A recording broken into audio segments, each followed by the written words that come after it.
Bismillahirrahmanirrahim. Assalamualaikum warahmatullahi wabarakatuh. Alhamdulillahirabbil alamin wa bihi nasta'inu ala umuri dunya waddin. Wassalatu wassalamu ala asrofi anbiya'i wal mursalin wa ala alihi wa sahbihi ajmain, amma ba'du. Kaum muslimin rahimakumullah dimanapun berada, berbahagia sekali di bulan Ramadan pagi hari ini kita bisa bersua di hadapan para pemirsa. Kali ini saya akan membawakan sebuah tema kultum dengan sebuah tema ketaatan dalam beribadah yang disertai dengan keikhlasan, semangat, dan disiplin. Hadirin rahimakumullah, kalau kita sadari dan kita renungkan bahwa ibadah itu merupakan kewajiban setiap muslim. Semua manusia hakikatnya hidup di dunia ini tugasnya adalah untuk beribadah. Nah, tantangan kita terkadang dalam beribadah itu adanya kurang keikhlasan. Nah, ini menjadi tantangan kita semua. Dan memang setan sudah membuat dan merekayasa supaya kita itu terjebak dalam ketidakikhlasan. Sehingga kita memang harus berhati-hati dalam beribadah itu. Dalam beribadah itu selain keikhlasan, kita juga harus selalu semangat dan disiplin. Yang pertama, ibadah harus dilandasi dengan keikhlasan.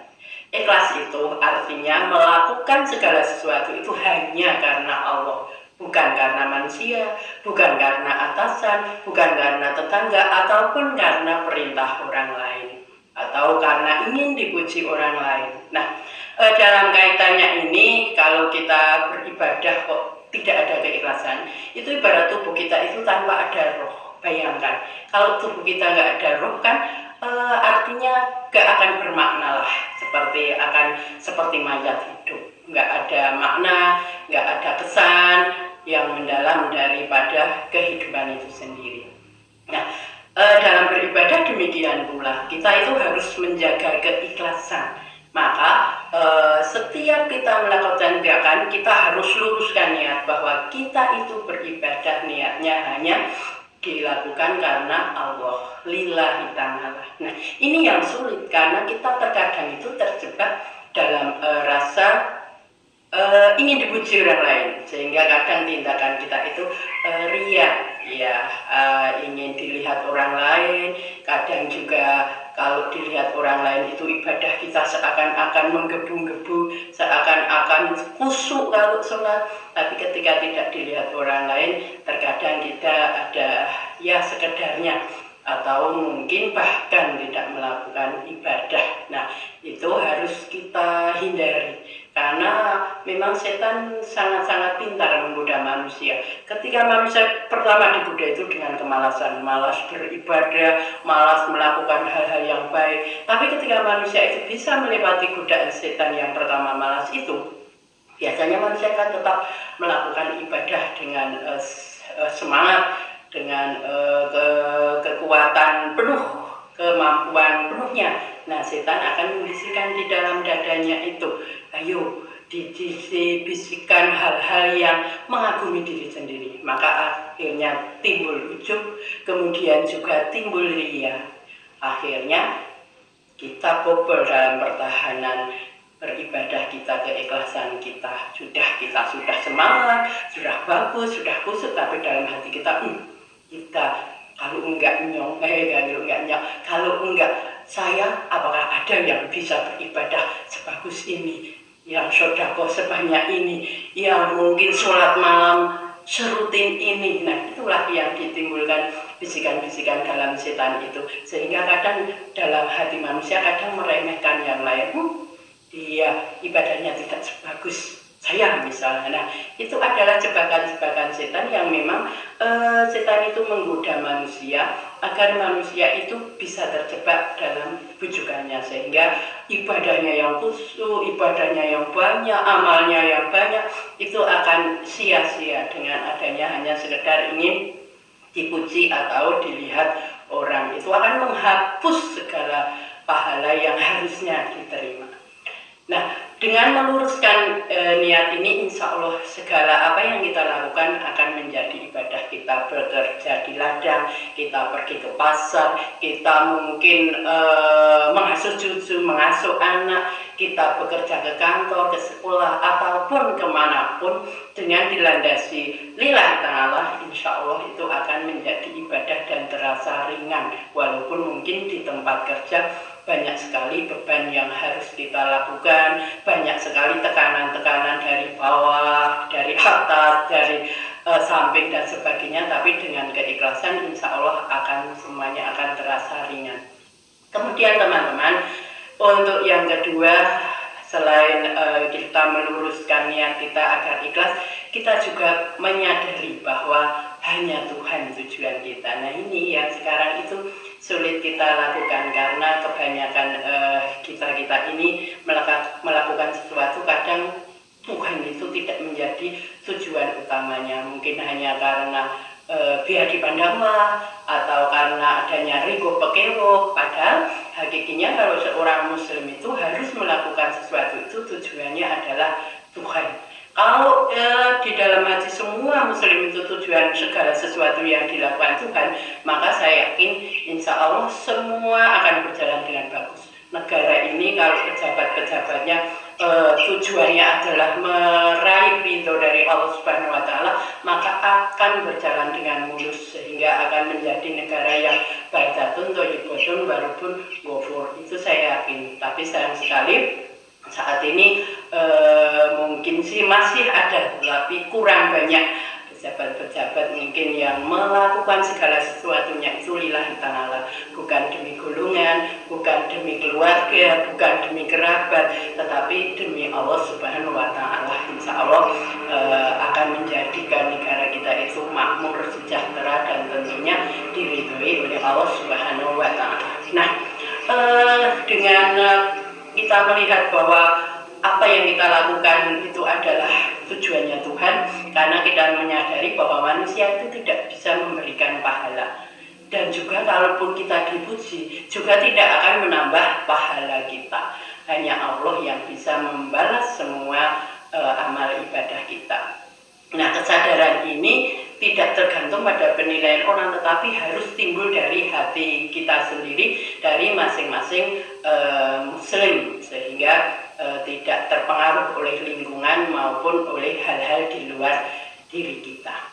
Kemudian teman-teman, yang ketiga itu tidak terlalu memikirkan penilaian orang lain. Nah, ini kalau kita melakukan sesuatu kebaikan, itu singkirkan hal-hal yang akan menghambat perbuatan kita itu. Terkadang kita itu masih riko pekeo ataupun masih mempertimbangkan gimana ya kalau aku melakukan hal ini, nanti pandangan orang bagaimana, nanti kalau orang nggak suka bagaimana. Nah, kalau kita ikhlas, itu harus kita singkirkan hal-hal itu. Ibaratnya ada pepatah, anjing menggonggong, kafilah berlalu. Nah, ini kalau kita memang niatnya bagus, perbuatan kita bagus karena lillahi ta'ala, apapun komentar masyarakat, apapun komentar netizen, ya harus kita abaikan selama memang hal yang kita lakukan itu ada hal untuk kebaikan. Nah, ikhlas itu masih sulit kita lakukan kalau di dalam relung hati kita itu masih sering ingin atau suka dipuji, kemudian takut dicela atau takut dipaido kalau bahasa Jawanya, dan juga ingin dilihat soleh. Ya, kita ingin, wah itulah sewanita muslimah banget. Nah, kita kalau masih ada hal seperti itu, kok ingin dikatakan itu, maka keikhlasan itu kita akan menjadi tipis. Yang keempat, usaha kita agar ikhlas adalah banyak berdoa meminta keikhlasan. Nah, ini doa itu adalah senjata kaum muslimin. Ketika kita dalam keadaan gembira maupun apalagi dalam keadaan susah, doa itu akan memperingan apa yang kita rasakan. Misalnya karena sedang sedih, kaum muslimin rahimahullah. Jadi dengan kita membiasakan beramal dengan tersembunyi, itu maka lama-lama kita akan memiliki rasa keikhlasan yang sejati. Nah, agar beribadah itu tidak diketahui oleh orang lain, maka kita selalu harus sembunyikan, misalnya kita dengan sedekah diam-diam, sholat malam, ataupun zikir sendiri. Amal rahasia itu adalah cara kita melatih agar kita bisa berikhlas dalam beribadah. Jadi dengan ikhlas itu bukan tidak pernah tergoda ria, mesti manusia itu pernah tergoda ria, tetapi kita harus terus melawan, rasa ingin dipuji itu, dan juga selalu mengembalikan niat kita hanya karena Allah semata. Nah, kedua, bahwa ibadah membutuhkan semangat. Nah ini, bahwa kita sebagai muslim itu dalam beribadah itu harus selalu semangat. Jangan pernah kendor, jangan pernah loyo, tetapi kita harus selalu semangat. Seperti juga Rasulullah dan juga para sahabatnya ketika berjuang luar biasa. Walaupun badai menerpa dari sana sini, tetapi mereka semua semangatnya luar biasa. Sehingga kita patut mencontoh dalam beribadah kita itu. Kita harus tetap menjaga semangat kita, jangan pernah kendor ataupun loyo. Nah, karena apa? Karena semangat itu yang membuat energi kita, yang membuat kita akan kuat dan membuat kita tidak mudah putus asa ataupun tidak mudah loyo. Kemudian orang yang mencintai ibadah itu juga akan menjadi rindu dalam melakukan hal-hal kebaikan, rindu dalam melakukan segala sesuatu itu dengan penuh semangat dan juga tadi lillahi ta'ala. Kemudian teman-teman, yang ketiga adalah ibadah harus dijaga dengan disiplin. Nah, disiplin ini sangat-sangat penting sekali dalam kehidupan kita. Karena tanpa adanya disiplin, maka segala sesuatunya akan menghasilkan sesuatu yang bagus atau yang maksimal. Dengan disiplin itu juga kesuksesan seseorang itu biasanya akan tercapai. Apalagi dalam ibadah, disiplin ini sangat dicintai oleh Allah. Sehingga kita harus selalu berusaha untuk sholat tepat waktu. Kemudian disiplin jangan pernah meninggalkan puasa Ramadan kecuali memang karena dibolehkan oleh syariat atau agama. Kemudian juga kebaikan itu harus dilakukan secara terus-menerus, selain juga disiplin. Karena Rasulullah pernah bersabda bahwa amalan yang dicintai Allah adalah amalan yang dilakukan secara rutin walaupun sedikit. Tadi sudah saya sampaikan di depan.